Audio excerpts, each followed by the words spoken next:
नमस्कार। मेंस की तैयारी में पुछल्ले शब्द कितने महत्वपूर्ण होते हैं, आइए इस प्रश्न के माध्यम से पहले समझते हैं। देखिए, यह प्रश्न है कि क्या सहिष्णुता, सम्मिलन एवं बहुलता मुख्य तत्व हैं जो धर्मनिरपेक्षता के भारतीय रूप का निर्माण करते हैं? तर्क संगत उत्तर दें। अब आपने यह प्रश्न तो आपको समझ में है कि यह प्रश्न कोई आउट ऑफ द बॉक्स नहीं है, बहुत आसान सा प्रश्न है। सहिष्णुता, सम्मिलन और बहुलता के बारे में पूछा गया है कि क्या ये धर्मनिरपेक्षता के भारतीय स्वरूप का निर्माण करते हैं। लेकिन अगर आपने इस शब्द पर नोटिस नहीं किया, तर्क संगत उत्तर दे, और अगर आपको यह पता नहीं है कि तर्क संगत उत्तर दे का मतलब क्या होता है, तो फिर आप प्रश्न का उत्तर लिख करके आएंगे, लेकिन वह उत्तर गलत होगा। आपको लगेगा कि आपने बहुत अच्छा उत्तर लिखा है, लेकिन जब एग्जामिनर आपके कॉपी को इवेलुएट कर रहा होगा तो उसे दिख रहा है कि आपको प्रश्न के पुछल्ले शब्दों की, जो टेलेंडर वर्ड्स होते हैं, उनकी समझ नहीं है। मतलब आप अभी भी अपरिपक्व हैं, आपकी तैयारी अपरिपक्व है, आपकी सोच अपरिपक्व है। तो कितना महत्वपूर्ण होता है, जैसे यह प्रश्न में क्या करें कि तर्क संगत उत्तर दें। तर्क संगत उत्तर दें का मतलब क्या है कि जरूरी नहीं है कि आप इस स्टेटमेंट से अग्री कर जाएं, ठीक है, जरूरी नहीं है। आप अपना मत बताइए और अपने मत को क्या करिए, जस्टिफाई भी कीजिए। अपने मत को तर्क के साथ बताइए कि नहीं, मैं सही हूं, यह स्टेटमेंट सही नहीं है, या अगर यह स्टेटमेंट सही है तो क्यों सही है, उसका तर्क दीजिए। अगर यह नहीं पता है तो कितना पूरा का पूरा आंसर ही बदल गया आपका। आपने क्या लिखा था, सीधे सीधे प्रश्न के साथ जो बातें कही गई थी वो एक्सप्लेन कर दिया था और इस पे ध्यान नहीं दिया, पूरा का पूरा उत्तर बदल गया। तो आपका तैयारी होते हुए भी आपको मार्क्स नहीं मिलते हैं। इससे पता चलता है कि ये पुछल्ले शब्द आपकी तैयारी में कितने महत्वपूर्ण हैं। आज हम लोग इन्हीं पुछल्ले शब्दों, जिन्हें हम टेलेंडर वर्ड्स भी कहते हैं, इनके बारे में ही जानने की कोशिश करेंगे। आज हम लोग जानेंगे कि टेलेंडर वर्ड्स होते क्या हैं, इनका आपके लिए महत्व कितना है और इनको कैसे सही किया जाए। ठीक है, देखिए कुछ टेलेंडर वर्ड्स जो मैं आपको दिखा देता हूं। यहां देखिए, ये दिए गए हैं कुछ जो इलुसिडेट होता है, जैसे दिया रहता है प्रश्न के उत्तर में लास्ट में, सरलीकरण करें, विशदीकरण करें, स्पष्ट करें, प्रकाश डालिए, विस्तार करें, स्पष्ट करें या प्रकाश डालिए, ये सब शब्द होते हैं। देखिए ये जो वर्ड्स हैं, ये सारे words elucidate, illustrate, clarify, throw light on, elaborate, explain और हाईलाइट, इन सभी का अर्थ समान ही होता है। अब बहुत सारे बच्चों के साथ समस्या होती है कि वो समझ नहीं पाते हैं, उन्हें लगता है कि कहीं पर सरलीकरण लिखा है, कहीं पर विशदीकरण लिखा है। अब इसका क्या करें, प्रश्न के साथ क्या करें? तो इसीलिए जानना जरूरी है कि इन टेलेंडर वर्ड्स का मतलब क्या होता है। ठीक है, ये सारे जो शब्द आपके सामने दिए गए हैं, इन्हें वन बॉक्स वर्ड्स कहा जाता है। मतलब कि इन सभी शब्दों का लगभग समान अर्थ होता है। लेकिन अगर आपको नहीं पता है तो ये फिर बहुत मुश्किल है आपके लिए। अगला एक है, यहां ये देखिए, डिस्क्राइब, इनुमरेट, इंडिकेट और ब्रिंग आउट, ये सेकंड बॉक्स होते हैं। इनका भी लगभग एक समान अर्थ होता है। अगर आपने कभी विवरण दिया, विवरण दीजिए, सूचित कीजिए, उल्लेख कीजिए, ऐसे शब्दों को देखा और आप कंफ्यूज हो गए कि पहले वाले प्रश्न में तो विवरण पूछा था, सेकंड वाले में पूछ लिया सूचित करिए, तो इसका क्या मतलब होगा। तो ये जानना बहुत जरूरी होता है कि इनका रियल मीनिंग क्या होता है और इनमें आपस में कितना अंतर होता है। ठीक है, चलिए शुरुआत करते हैं इसकी। सबसे पहले एक प्रश्न देखते हैं। देखिए, ये बेसिकली प्रश्न आपको यह दिखाने के लिए है कि ये वर्ड्स जो होते हैं, इंग्लिश में एक ही शब्द होता है, हिंदी में उसके अलग अलग ट्रांसलेशन करके यूपीएससी दे देती है, इसलिए कंफ्यूज नहीं होना है। जैसे यहां देखिए, यहां पे क्या लिखा है कि स्पष्ट करें, एक्सप्लेन। ठीक है, यहां सेकंड में भी स्पष्ट करें है, लेकिन यहां सेकंड में स्पष्ट करें का ट्रांसलेशन क्या दिया गया है, इलुसिडेट। हिंदी में स्पष्ट करें है, यहां पर भी स्पष्ट करें हैं, हिंदी में उसका इंग्लिश में ट्रांसलेशन पहले वाले में है एक्सप्लेन और सेकंड वाले में क्या है, इलुसिडेट। थर्ड में क्या कह रहा है कि विस्तार पूर्वक उत्तर दीजिए, इलेबोरेट। यहां पर भी स्पष्ट करें ही है और यहां पर उसको क्या कह दिया गया, इलेबोरेट। तो 3-3 शब्द होते हैं इंग्लिश में। कभी कभी ऐसा हिंदी में होता है कि हिंदी में इंग्लिश के एक ही शब्द का अलग अलग ट्रांसलेशन होता है, उसी प्रकार हिंदी में इंग्लिश में कभी कभी हिंदी के अलग अलग शब्दों का अलग अलग ट्रांसलेशन हो जाता है। तो इसको लेकर के आज पूरी क्लैरिटी आपको हो जाएगी कि इन टैलेंडर वर्ड्स को कैसे टैकल करें, कैसे इनका उत्तर लिखें। ठीक है, तो चलिए पहले शुरुआत करते हैं, क्या होता है इलुसिडेट या सरलीकरण। ठीक है, सरलीकरण, विशदीकरण, स्पष्ट करें, प्रकाश डालें, विस्तार करें, इनका मतलब होता है प्रश्न को विस्तार के साथ लिखना, विस्तार के साथ लिखना। अब इसको एक उदाहरण के माध्यम से समझते हैं। एक उदाहरण देख लेते हैं, क्या है भाई, जैसे यहां पर देखिए, कह रहा है स्पष्ट करें कि मध्यकालीन भारतीय मंदिरों की मूर्ति कला उस दौर के सामाजिक जीवन का प्रतिनिधित्व करती है। प्रश्न कह रहा है क्या करें, स्पष्ट करें। तो इसमें आपको क्या करना है कि मध्यकालीन भारतीय मंदिरों की जो मूर्ति कला है उसको क्या करना है, प्रश्न ये नहीं कह रहा है कि आप इससे डिसएग्री हो सकते हैं। प्रश्न में डिसएग्री होने का इसको प्रश्न ही नहीं दे रहा है। प्रश्न सीधे कह रहा है कि आपको इसको एक्सप्लेन करना है और जो प्रश्न में बताया गया है उसको सीधे प्रूव कर देना है। ठीक है, तो इसका मतलब है कि ये शब्द कहीं भी अगर आपको दिख जाएं, इनमें से कोई भी शब्द, तो इन सभी शब्दों का अर्थ एक ही होता है कि प्रश्न को विस्तार के साथ लिखना होता है। इसमें आप इसके अगेंस्ट में जाने की जरूरत नहीं है, सीधे जो प्रश्न है उसको एक्सप्लेन कर दीजिए। ठीक है, जबकि अगला एक पॉइंट आता है, यहां पे ये देखिए, criticise, evaluate, explore, examine, analyse, prove. इन सभी के साथ, इन सभी वर्ड्स से भी आपका हुआ होगा आमना सामना। इन सभी वर्ड्स के साथ एक अंतर आता है कि यहां पर क्रिटिसाइज है, आलोचना है। अब यह ध्यान रखना है, अगर यूपीएससी ने क्रिटिसाइज लिखा, इसका मतलब क्रिटिसाइज का मतलब यह नहीं हो गया कि आप सिर्फ उसके नेगेटिव पॉइंट बताएं। ठीक है, सिर्फ उसकी कमियां नहीं बतानी होती हैं। आलोचना का मतलब होता है जैसे कोई आपका आलोचनात्मक समीक्षा करना। आलोचनात्मक समीक्षा करना का मतलब क्या है कि जितना आप में सही है वह भी बताना और जो आप में कमियां हैं वह भी बताना। इसको कहते हैं आलोचनात्मक समीक्षा, कि पॉजिटिव और नेगेटिव दोनों पक्षों को बताना, सिर्फ नेगेटिव नहीं बताना होता है। तो ये जितने शब्द हैं, चाहे वो क्रिटिसाइज हो, क्रिटिसाइज को हिंदी में कहीं पर आलोचना लिखा रहता है, कहीं पर समालोचनात्मक व्याख्या लिखी रहती है। ठीक है, तो समालोचना हो और आलोचना हो, इससे कंफ्यूजन नहीं होना है, मतलब दोनों का सेम ही होता है। इंग्लिश में दोनों के लिए सेम वर्ड यूज किया जाता है, क्रिटिसाइज। ठीक है, उसी तरीके से इवेल्युएट है, एक्सप्लोर है, एग्जामिन है, एनालाइज है और प्रूव है। इन सभी के साथ आपको क्या करना होता है कि इन सभी के साथ आपको इनके पॉजिटिव और नेगेटिव, मतलब सकारात्मक और नकारात्मक दोनों पक्षों को बताते हुए और तब अपना निष्कर्ष देना होता है। सकारात्मक और नकारात्मक दोनों बताते हुए और तब अपना निष्कर्ष देना होता है। ठीक है, इसको एक प्रश्न के माध्यम से समझते हैं। यहां पर देखिए, एक प्रश्न है कि भारत और फ्रांस के राष्ट्रपति के निर्वाचित होने की प्रक्रिया का आलोचनात्मक परीक्षण कीजिए। ठीक है, प्रश्न क्या कर रहा है, आलोचनात्मक परीक्षण कीजिए, क्रिटिकली एग्जामिन। इसका मतलब क्या है कि भारत और फ्रांस के राष्ट्रपति के निर्वाचित होने की जो प्रक्रिया है उसमें सिर्फ कमियां ढूंढना शुरू कर दें, नहीं। क्या करना है पहले आपको कि दोनों देश के निर्वाचित होने की प्रक्रिया बतानी है पहले।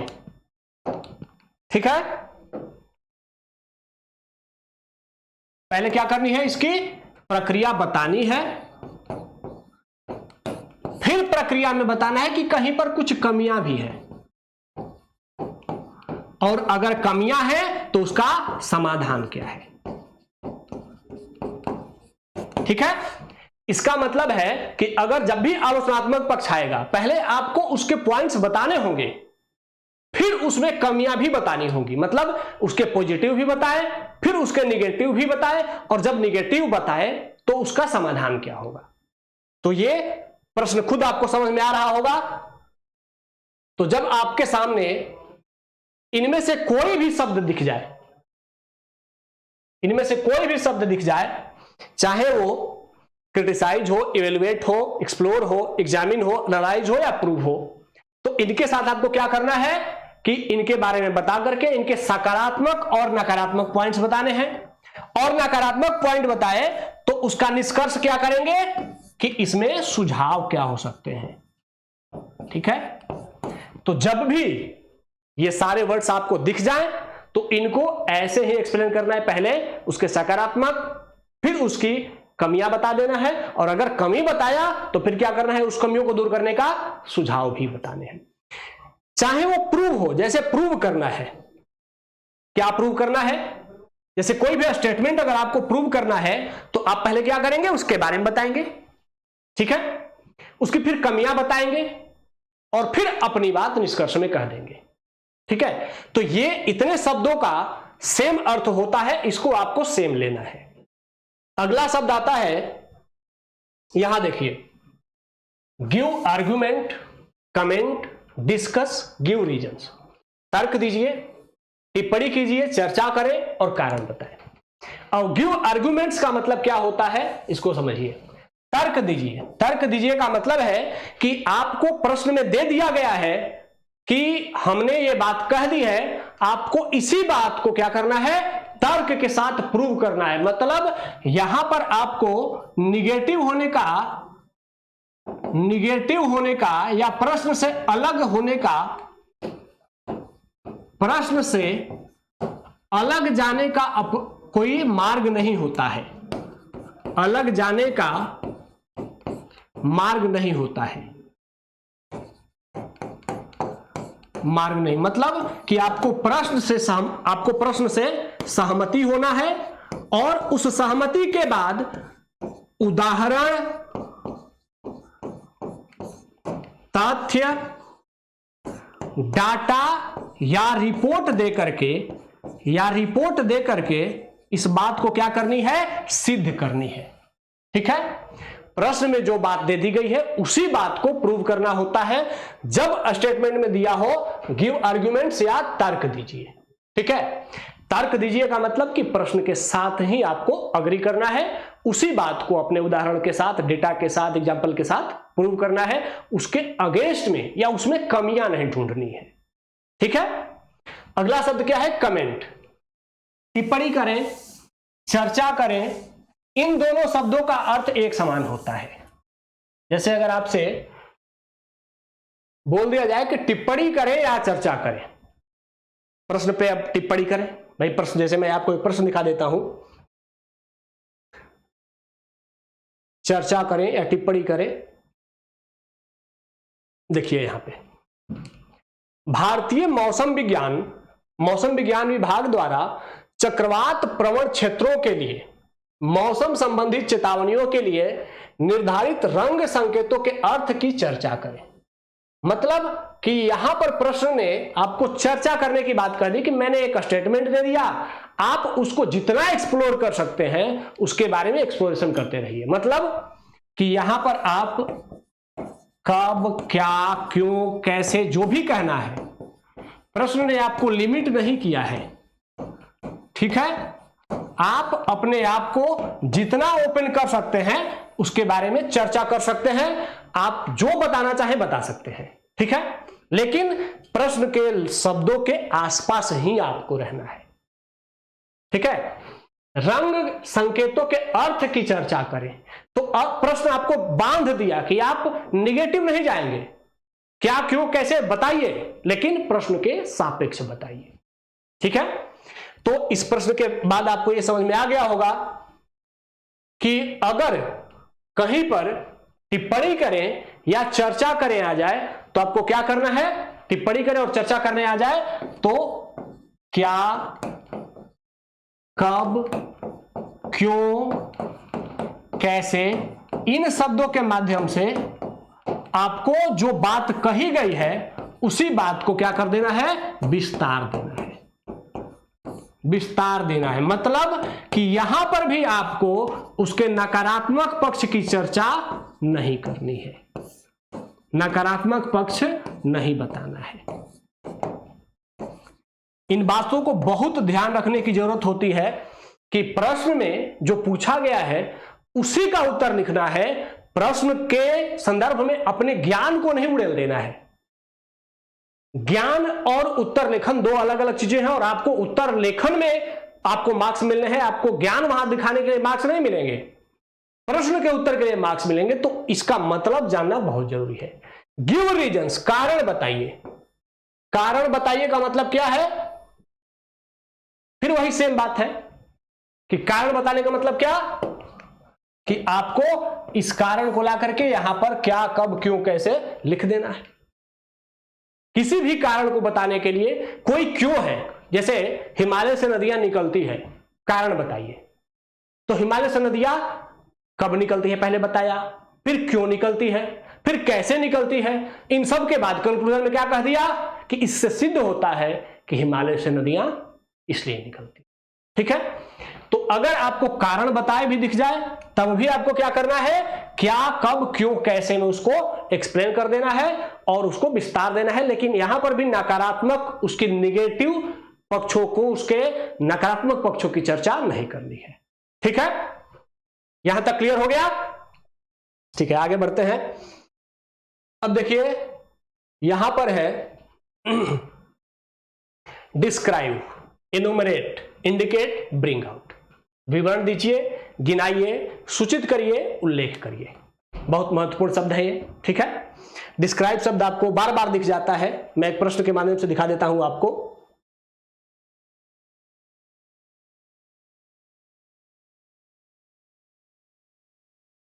कारण बताएं, डिस्क्राइब। यहां देखिए, प्राथमिक चट्टानों की विशेषताओं एवं प्रकारों का वर्णन कीजिए। Describe the character. Describe the character का मतलब क्या है कि उसको एक्सप्लेन कर देना है, उसको विस्तार देना है। जो बात कही गई है इसमें क्या करना है आपको, कि जो प्राथमिक चट्टानों की विशेषताएं हैं उनको बता देना है। मतलब प्रश्न में जो बात कही गई है उसी को एक्सप्लेन करना होता है। तो ये जो शब्द समूह होते हैं जिसमें कि आपको दिखा रहता है डिस्क्राइब, जैसे विवरण दीजिए, गिनाइए, सूचित करिए, उल्लेख करिए, इसका मतलब क्या होता है, इसका मतलब होता है कि प्रश्न में, प्रश्न के साथ विस्तार से लिखना है, विस्तार से लिखना है। तो यहां पर भी आपको नकारात्मक होने का स्कोप नहीं होता है।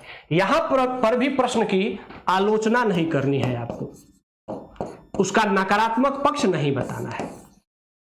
तो यह हो गया कि डिस्क्राइब, इन्यूमरेट, इंडिकेट और ब्रिंग आउट का क्या मतलब हो गया। देखिए कुछ प्रश्नों को समझ करके हम लोग अगर समझेंगे तो और ज्यादा स्पष्ट होती रहेंगी चीजें। जैसे यहां पर देखिए कारण बताएं, कारण बताएं, यहां इंग्लिश में क्या था कि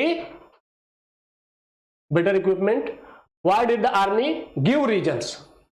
मतलब आपको यहां पर नकारात्मक नहीं बताना है, जो प्रश्न कह रहा है प्रश्न ने आपको लिमिट कर दिया कि इतना में ही रहना है। इतना में क्या है, बाउंड्री क्या है आपका, कि अधिकांश भारतीय सिपाहियों वाली ईस्ट इंडिया की सेना क्यों तत्कालीन भारतीय शासकों की संख्या बल में अधिक और बेहतर सुसज्जित सेना से लगातार जीतती रही। तो प्रश्न ने आपसे पूछ लिया कि आपको सिर्फ इसी का उत्तर बताना है। तो मतलब कि प्रश्न के साथ या उसके पक्ष में तर्क देना है, पक्ष में तर्क देना है। मतलब कि यहां पर विपक्ष की चर्चा नहीं करनी है, विपक्ष की चर्चा नहीं करनी है, विपक्ष की चर्चा नहीं। तो इन प्रश्नों का महत्व इतना ज्यादा हो जाता है, जैसे अगर सोचिए यहां पर चेंज हो जाता शब्द और गिव रीजंस की जगह क्रिटिकली एनालाइज हो जाता, आलोचनात्मक समीक्षा कीजिए, तो उसका मतलब क्या हो जाता कि अब प्रश्न की क्या करने हैं, आलोचना करनी है। क्या आलोचना करनी है कि भाई अधिकांश भारतीय सिपाहियों वाली ईस्ट इंडिया की सेना क्यों तत्कालीन भारतीय शासकों की संख्या बल में अधिक और बेहतर सुसज्जित सेना से लगातार जीतती रही। तो आपको क्या करना, अब जब क्रिटिकली एनालाइज हो जाता तो क्या हो जाता कि आपको इस बात से इसकी कमियां भी बतानी होती कि नहीं नहीं ऐसा नहीं है, हर बार ब्रिटिशर्स की सेना ही नहीं जीतती रही, भारतीयों की सेना भी कभी कभी जीतती रही। कहां कहां जीती, अब वो वाला आप बता देते, जैसे हैदर अली के साथ युद्ध में, आंग्ल मैसूर युद्ध प्रथम हो या सेकंड हो, मराठों के साथ प्रथम आंग्ल मराठा युद्ध में। तो ये एग्जाम्पल भी आपको बताने होते जब प्रश्न में क्रिटिकली एनालाइज होता। लेकिन जब क्रिटिकली एनालाइज नहीं है तो उन बातों की चर्चा नहीं करनी है। फिर क्या करना है, सिर्फ कारण बताना है, गिव रीजंस। तो देखे ना, शब्द बदल जाने से प्रश्न का उत्तर भी बदल गया। पुछल्ले शब्द इतने महत्वपूर्ण होते हैं। मेरा मकसद आपको डराना नहीं है कि पुछल्ले शब्दों से डर जाइए, लेकिन अवेयर होना जरूरी है। अवेयर होना इसलिए जरूरी, जानकारी इसलिए जरूरी है क्योंकि प्रश्न, जब सारे बच्चे प्रश्न का उत्तर लिखेंगे और आप कुछ और लिख के आ जाएंगे तो एग्जामिनर पढ़ते ही, अगर एग्जामिनर वो पुछले वर्ड पर नोटिस नहीं भी करता है तब भी उसको पढ़ते ही पता लग जाएगा कि आपने प्रश्न का उत्तर नहीं लिखा है। तो इसीलिए उन पुछले वर्ड्स को जानना बहुत जरूरी होता है। ये फिर एक बार आपको रिमाइंड करा देते हैं सारे पुछले वर्ड्स को। ये सारे अगर वर्ड्स होते हैं प्रश्न के लास्ट में तो प्रश्न को विस्तार के साथ लिखना है, मतलब उसका नकारात्मक पक्ष नहीं बताना है। सेकंड है डिस्क्राइब, एनमरेट मतलब गिनाइए, इंडिकेट और ब्रिंग आउट। यह भी रहता है, तब भी प्रश्न के साथ आपको विस्तार में लिखना है, प्रश्न के पक्ष में ही जाना है, उसके नकारात्मक पक्षों की चर्चा नहीं करनी है। दूसरा यहां देखिए क्रिटिसाइज। क्रिटिसाइज अगर रहता है या फिर इवेल्युएट रहता है, एक्सप्लोर रहता है, एग्जामिन रहता है, एनालाइज रहता है, प्रूव रहता है, तो भी आपको प्रश्न के दोनों पक्षों को बताना है, सकारात्मक और नकारात्मक दोनों पक्षों को बताना है और फिर आपको अपना कंक्लूजन देना है। ठीक है। अगला आता है give argument, comment, discuss, give reasons. इनमें क्या करना है कि इनमें प्रश्न आपको मुक्त कर देता है, आप जितना उड़ना चाहते हैं उड़ लीजिए, लेकिन लिमिटेशन क्या है कि इनमें भी निगेटिव नहीं जाना है। आपको कब, क्या, क्यों, कैसे चर्चा करिए और फिर अपना निष्कर्ष बता दीजिए, लेकिन इसके नेगेटिव पक्ष की चर्चा नहीं करनी है। ठीक है। तो इस तरीके से अगर आप इन वर्ड्स पे फोकस करते हैं,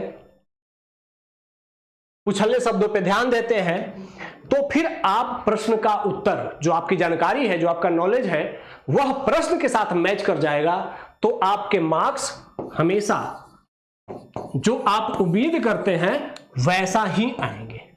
ठीक है।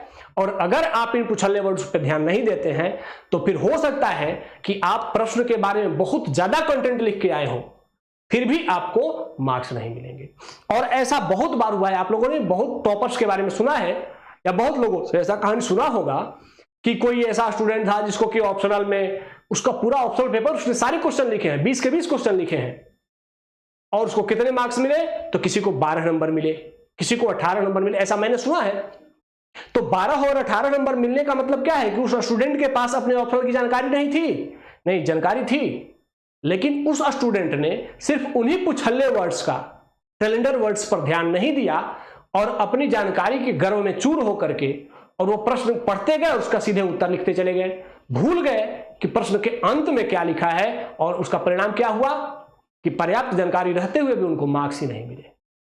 तो इसीलिए इन पुछल्ले शब्दों की जानकारी आपके पास होनी चाहिए, इनको ध्यान से पढ़ना चाहिए और तब अपने उत्तर लेखन को कंक्लूड करना चाहिए। ठीक है। तो आप लगातार ऐसे इन सीरीज में अपने प्रश्नों को पूछते रहिए।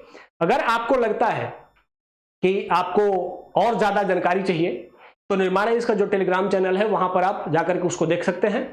इसका जो पीडीएफ अगर आपको चाहिए तो यह भी आपको निर्माण का टेलीग्राम चैनल पर मिल जाएगा। बाकी आप और जानकारी चाहते हैं तो कमेंट बॉक्स में कमेंट कर सकते हैं, हम आपको अगर आपका जेन्युइन डाउट हुआ तो उस पर जरूर बात करेंगे। ठीक है। तो हमसे आज जुड़ने के लिए धन्यवाद। जय हिंद।